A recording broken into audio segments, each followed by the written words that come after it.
Morning. Today is Saturday. It is the 26th of April. And if you look at the attire I have, get that bug out of my eye. We are local because it's rainy here or Vermont, and I just chose the local area as lesser of two evils because you're going to be wearing a rain poncho either way, and I threw that on because as I pulled up, the rain kicked in earnest, and I figured, you know what, it's too warm today as it's in the lower 60s to wear a fleece or something. And there's no real good purpose served in soaking through a fleece. But I remembered I had the rain parka in the back of the car, so in the back seat of the car, so I pulled that out because there's gear for that. So rather than let the rain ruin my day, we're doing this. But let's go have a look around, see what we find. The rain is going to make the day wet, soggy, and all that. We'll do the best we can. But, yeah, pretty birds out there singing and all that. There's that lovely down thing. We had a lot of wind and rain, so that might be fresh. I'm going to look at that before we get deeper in, and we'll go from there. But come on along, you know the drill, and we'll see what we find.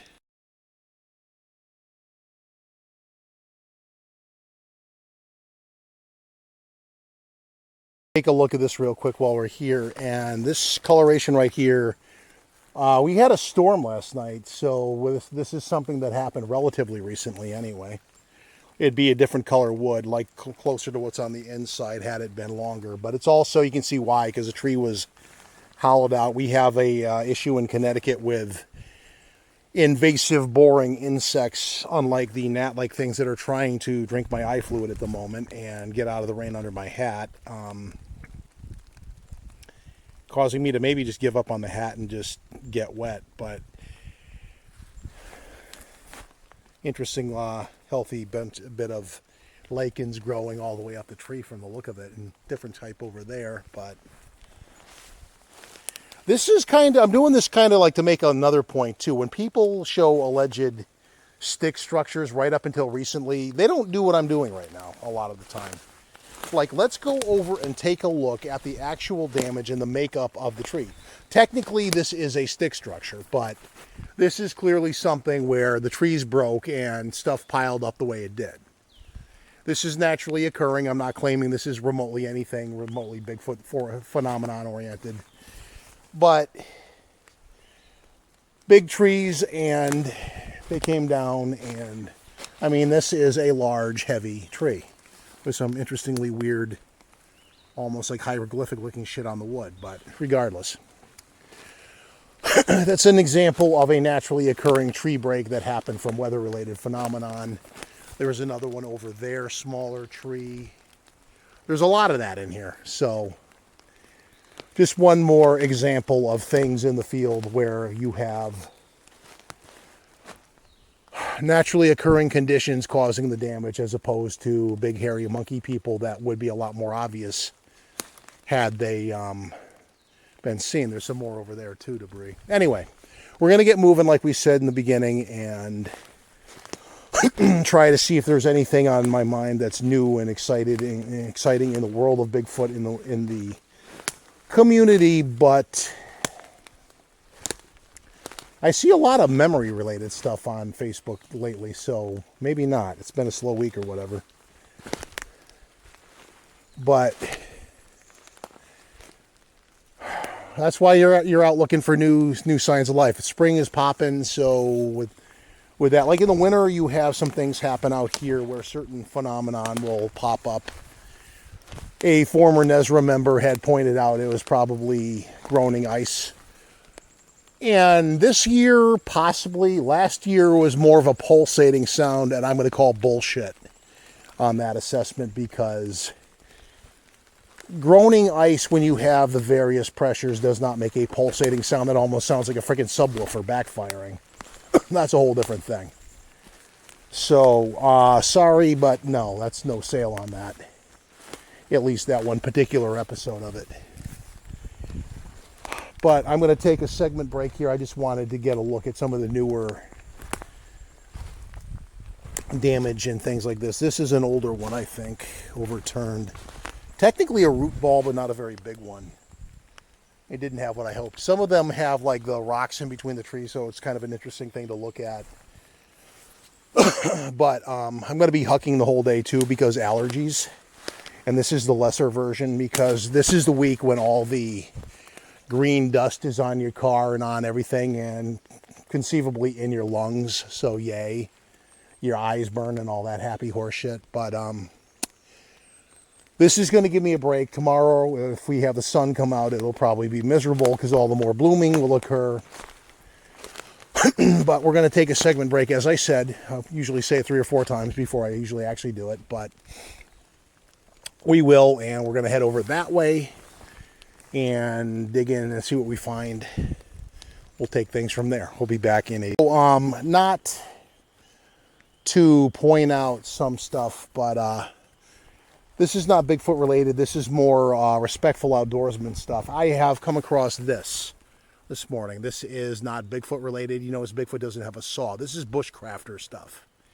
Somebody is out here setting up something for a fishing setup or something.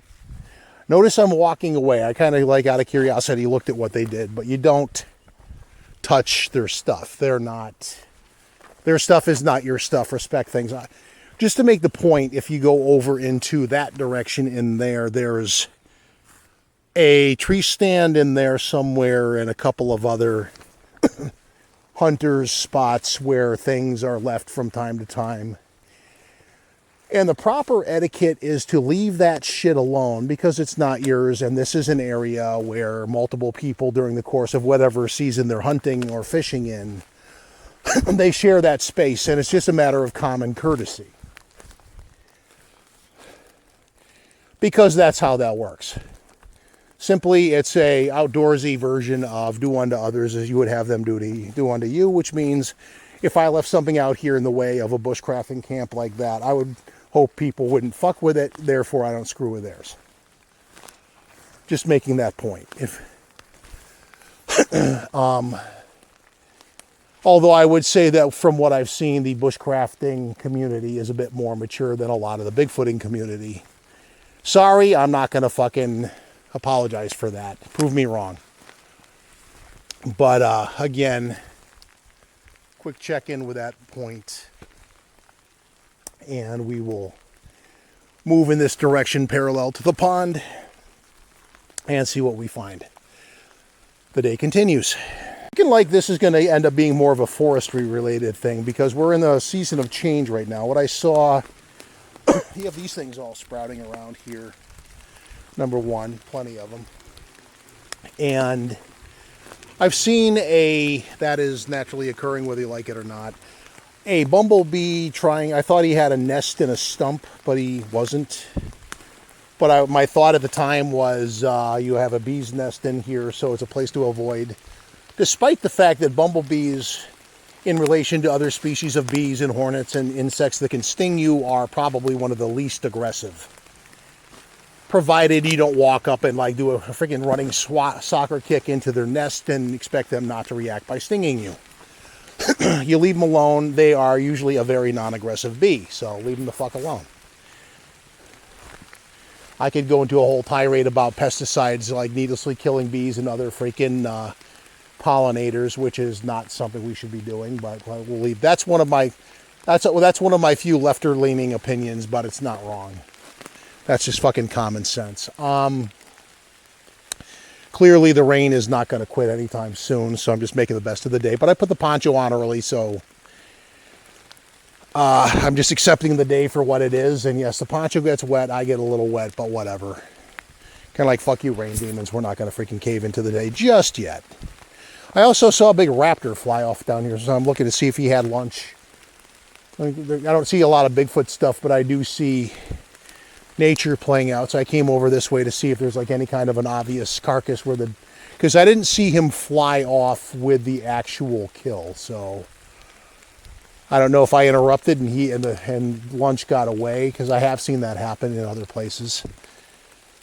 I'll never understand why a red-tailed hawk has to do a big monster dance in front of a garter snake before he just like takes him out and flies off with him. It kind of just, like, you're rubbing it in. Just kill him and eat him and be done with it. I have seen that. Fresh lichens, bird noises. That's why I'm kind of hanging around. I'm kind of just taking in the neighborhood. I'm not really, I haven't done a lot of shooting as I've been kind of like enjoying listening in and seeing what's going on.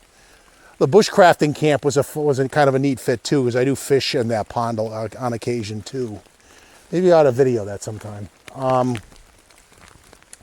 But it's just kind of curious to see what kind of a little camp thing they got going there.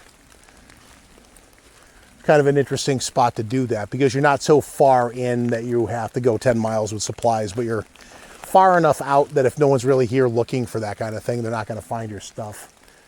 I hope their camp continues to develop undisturbed. Bushcrafting is not something I do a lot of myself, but I do respect the people that do it, because they are handy skills if you come out in the woods a lot. Okay, so I'm not finding the carcass I was going to do. I picked up the camera in case I did. We could take a look. It looked like it was not a red-tailed hawk, the grayer ones. What are those? You got a red-tailed and red-shouldered, and then there's another one. Not a Cooper's hawk because they're smaller.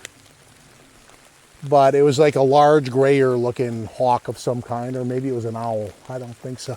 I have seen barred owls out here. I've seen great horned owls in Vermont. I don't know if I've ever we have them here. I've just never seen one. That being said, in the summer months, or I'm sorry, in the winter months, they come south now into the shoreline. You have snowy owls, although I've never seen one of them. That would be a cool thing to see. Those are beautiful birds. Those big freaking soulful yellow eyes they have. Those are awesome raptors. If you haven't noticed, I love raptors. All right, we're going to keep going. We'll check in as we find stuff. The Bigfoot factor of the day is looking like normal. This is not the most active area for that, but today, weather being what it was, I could be harping about the rain in Vermont, or I could be harping about the rain and weather here. So I chose to keep it local because I do have some other things this weekend I have to do, and if I stay closer with less driving, it's just easier to do that stuff too, from a petty real life perspective. But anyway, we are going to keep moving. We're going to take a segment break and we'll check back in. It is getting rainier because my allegedly waterproof boots they're still dry-ish, but we'll take things as we come because a lot of the ground is becoming that kind of thing now in the lower areas. So we'll be back in a bit. Enough rambling. Another example of a hunter kind of thing. It may not look like it, but if you look around the periphery, they kind of took stuff, made a little corral in here where they can kind of look out. At one point there was a porta potty bucket out here, and they have like firewood or something, I guess, although I wouldn't necessarily start a fire out here. Or maybe they just did that to flesh out the wall so there's less blind spots. But little deer hunter enclosure in here. And then there's another one over there. And if they still have it, there's one way over there in the corner where people stash their stuff too. So I'm just another example of respecting people's stuff out here. I won't disclose the rather high-end trail cam over there that I just did a silly dance in front of for somebody's amusement. But it's just so brazenly put out there, I'm surprised that they actually have it out in the open like that. It's a higher-end one. Probably shouldn't have said that. Maybe I'll edit that out to respect their property. But again, that's how things are like that are done. What I'm trying to do is find a spot under the cover where you get a little bit more rain cover, because I had to put my hood up over the poncho because I started to notice that the water was getting in beyond the hat. So the weather ain't getting any better, basically. So I'm like, maybe if I get into a thicker spot of tree cover, I can at least mitigate some of it before you see the day for what it is and go and make a side trip home to Cabela's, which was on the plan too for today. Again, I'm not aware of any personal rumor fodder for Bigfooting. I've kind of watched the return podcast of a person that I haven't. He said he had left the community and he's trying to, I guess, he missed us, I guess, and went us being the community, and came back, and he's trying to get into the good graces of people. As just another shining example of how a lot of the community is a popularity contest. But to each their own. That could be seen as a annex of that over there too. Anyway, I didn't find any kills, so the bird either carried it off at an angle I didn't see or he missed.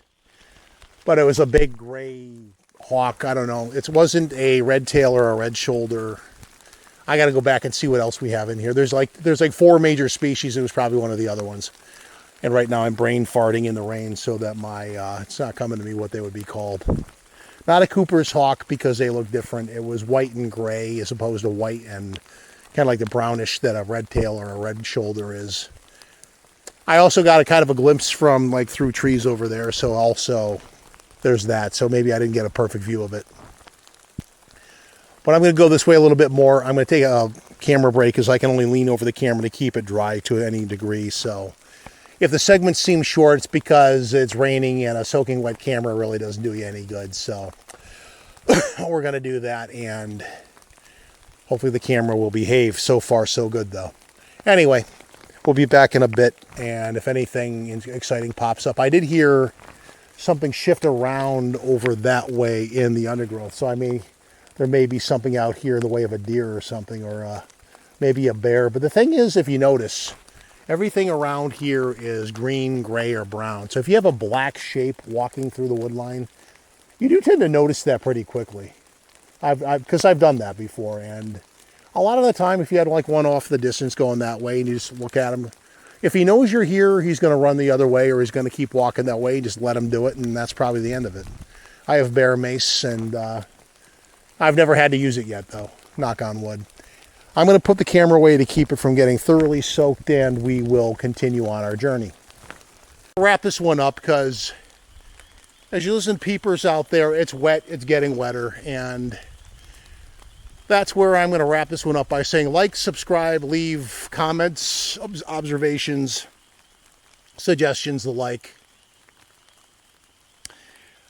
And next week with better weather, I'm going to head north for a number of reasons, but that's where things are today. It's a quiet day. It's a rainy day. I may have had company briefly in the undergrowth, and a couple of other things that were forestry-like, but beyond that, it's kind of a quiet day and wet. Oh, so wet. So we're going to wrap this one up, and we will catch you next time. Bye.